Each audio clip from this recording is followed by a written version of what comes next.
Good morning all of you.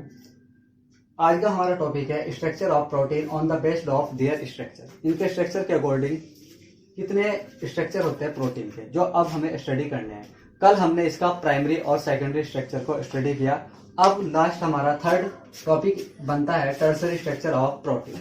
Tertiary structure of protein क्या होता है? देखो, जो हमारे पास पॉलीपेप्टाइड चेन्स होती है उनका जितना भी ओवरऑल फोल्डिंग हो सकता है, उनको हम जितना भी ज्यादा मोड़ सकते हैं।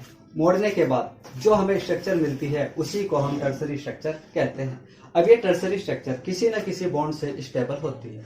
अब इस टर्सरी स्ट्रक्चर को कौन से बॉन्ड स्टेबलाइज करते हैं? तो इसमें hydrogen bond, disulphide bond, van der Waals and electrostatic force of attraction इसके स्टेबल के लिए रिस्पॉन्सिबल हो जाते हैं। अगर हम बात करें हाइड्रोजन बॉन्ड हमने आपको बताया है, जो हमारे पास अल्फा एमिनो एसिड होते हैं, इनके अंदर दो इलेक्ट्रोनेगेटिव एलिमेंट ऑक्सीजन और नाइट्रोजन होते हैं, जिसमें नाइट्रोजन के पास हाइड्रोजन प्रेजेंट होता है और कार्बोनिल ग्रुप का ये ऑक्सीजन एटम होता है। अब इन दोनों के बीच हाइड्रोजन बॉन्ड बन जाता है। अगर हम बात करें डाइसल्फाइड बॉन्ड की, डाइसल्फाइड बॉन्ड वो होगा जिसके अंदर सल्फर बॉन्ड बनाए। अब सल्फर बॉन्ड कब बनाएगा? जब हमारे पास अल्फा एमिनो एसिड में सल्फर एटम प्रेजेंट हो। और हमें पता है एक हमारा सिस्टीन होता है, एक सिस्टीन हमारा अल्फा एमिनो एसिड होता है जिसके अंदर सल्फर प्रेजेंट होता है, वो डाइसल्फाइड बॉन्ड बनाने में पार्टिसिपेट करता है। और उसके बाद van der Waals and electrostatic force of attraction भी इसके अंदर बनता है, जिसकी वजह से टर्सरी स्ट्रक्चर स्टेबल हो जाता है। तो tertiary structure of protein represents overall folding of polypeptide chains. Two important tertiary structure of proteins are.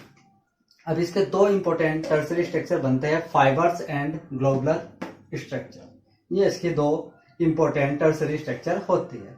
The main force which stabilize 3 degree structure is hydrogen bond, disulphide bond, van der Waals and electrostatic force of attraction. अब इसके बाद हमारे पास last आ जाता है quaternary structure of protein, जिसको हम 4 degree भी कह देते हैं और टर्सरी को हम 3 डिग्री भी बोल देते हैं। अब बात करते हैं quaternary structure of protein. Quaternary structure क्या होता है? हमारे पास मान लीजिए हमारे पास कोई प्रोटीन है और उस प्रोटीन के अंदर 2 या कुछ 3-4 पॉलीपेप्टाइड चेन है। तो इन पॉलीपेप्टाइड चेन को हम कहते हैं सब यूनिट्स। इन पॉलीपेप्टाइड चेन्स को हम बोलते हैं सब यूनिट्स।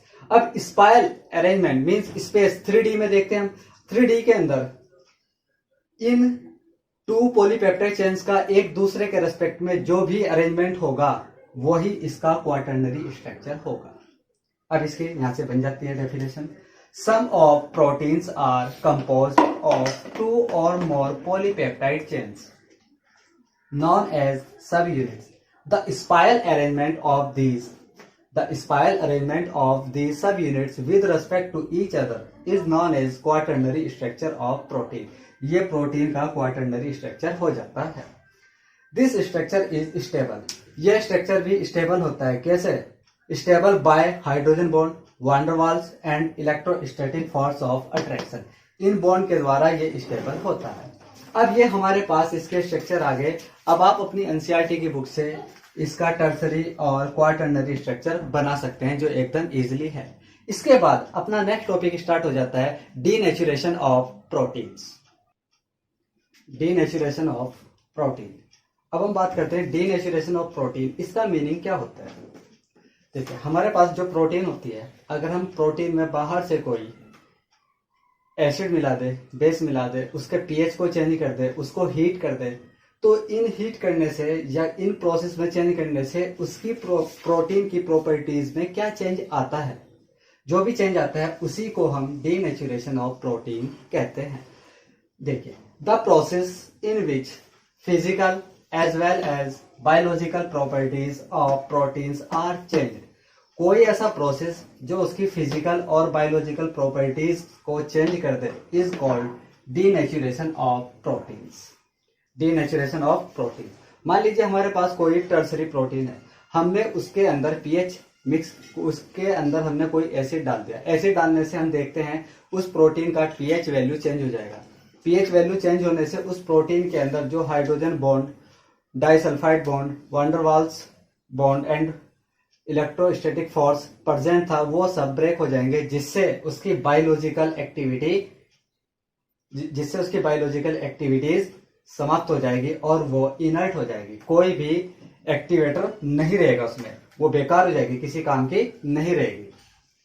ऐसे हमारे पास अगर 2 डिग्री स्ट्रक्चर है, 2 डिग्री स्ट्रक्चर में को हम अगर गर्म कर दे या 3 डिग्री स्ट्रक्चर को हम गर्म कर दे, तो गर्म करने पर हम देखते हैं जो हमारे पास कॉइल्ड स्ट्रक्चर थी, मीन्स घूमी हुई मुड़ी हुई प्रोटीन थी, उसको अगर हम हीट करें तो हीट करने पर उसके अंदर जितने भी बॉन्ड प्रेजेंट है वो सारे टूट जाएंगे और वो एक ओपन चेन स्ट्रक्चर में आ जाएगी, जिसकी वजह से उसकी बायोलॉजिकल एक्टिविटीज समाप्त हो जाएगी। तो इन सभी को हम डीनेचुरेशन ऑफ प्रोटीन्स कहते हैं। लेकिन इसमें primary structure of protein is unchanged. लेकिन जो हमारा प्राइमरी स्ट्रक्चर होता है प्रोटीन का, उसके ऊपर उसमें कोई चेंज नहीं आता। अगर हम प्राइमरी स्ट्रक्चर ऑफ प्रोटीन लेते हैं, उसके अंदर एसिड बेस मिलाते हैं या फिर उसको कुछ हीट करते हैं, तो हीट करने से उसकी स्ट्रक्चर में कोई चेंज नहीं आता। इसलिए हम कह सकते हैं कि primary structure of proteins is unchanged by denaturation of proteins. Denaturation of proteins का प्राइमरी स्ट्रक्चर के ऊपर कोई इफेक्ट नहीं होता। अब इसके कुछ एग्जांपल्स देख लेते हैं, जैसे कर्डलिंग ऑफ मिल्क, दूध का जमना। Coagulation egg white on boiling, means जब हमारे पास कोई अंडा होता है और अंडे को हम पानी में उबालते हैं तो हम देखते हैं कि जो अंडे के अंदर व्हाइट पार्ट होता है वो समाप्त हो जाता है। कैसे समाप्त हो जाता है वो? क्योंकि उसके प्रिसिपिटेट बन जाते हैं। वाटर के साथ जो एग होता है, एग के अंदर जो व्हाइट कलर का लिक्विड होता है उसका प्रिसिपिटेशन हो जाता है और प्रिसिपिटेशन होने के बाद वो सॉलिड स्टेट के अंदर चेंज हो जाता है और इसी प्रोसेस को हम कोगुलेशन बोलते हैं। मीन्स कोई भी लिक्विड है जब उसका प्रिसिपिटेट बनता है उसी को हम कोगुलेशन कहते हैं। यहाँ से एक क्वेश्चन ये भी बन जाता है कि जब अंडे को उबालते हैं तो उसका व्हाइट पार्ट कहाँ चला जाता है? तो व्हाइट पार्ट जो अंडे में होता है वो बॉईल करने पर उसका प्रिसिपिटेशन हो जाता है और वो सॉलिड स्टेट में चेंज हो जाता है। तो ये हमारा यहाँ तक प्रोसेस हो गया denaturation of proteins. Important topic भी है यहाँ से। अब नेक्स्ट हमारा टॉपिक आता है विटामिन। विटामिन क्या होती है? देखिए, विटामिन वर्ड का सबसे पहले जो यूज किया एक फंक साइंटिस्ट हुए जिन्होंने 1912 में विटामिन वर्ड का यूज किया। इनके अकॉर्डिंग द टर्म विटामिन, यहाँ लास्ट में ई आएगा अकॉर्डिंग टू फंक, लास्ट में ई आएगा according to Funk, is derived from the Latin word. ये एक लैटिन वर्ड है जिसके अंदर वीटा का मतलब होता है लाइफ और सेकंड क्या है? एमाइन। मीन्स पहले फंक ने ये समझा कि जो भी हमारी विटामिन होती है वो एमिनो एसिड होते हैं जिनके अंदर, सॉरी एमिनो एसिड नहीं, जिनके अंदर एमाइंस ग्रुप प्रेजेंट होते हैं।